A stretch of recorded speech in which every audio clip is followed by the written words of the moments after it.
ये सामने मिंबर रसूलुल्लाह सल्लल्लाहु अलैहि वसल्लम है, जहाँ मेरे आका खिताब फरमाया करते थे। قدام صورة قدام صورة قدام ये सामने मेहराब रसूलुल्लाह सल्लल्लाहु अलैहि वसल्लम है, जहाँ मेरे आका सल्लल्लाहु अलैहि वसल्लम नमाज में इमामत फरमाया करते थे।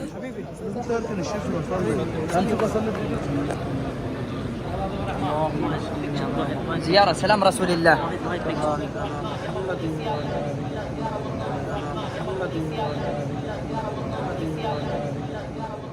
يا شيخ امشي. هذا يا اخي تعال. الله يرضى عنك سلك الخجرة بيسا زيك زي الرجال حتى فرصة غيركم والله في ناس برا في الشركة والله هي كلها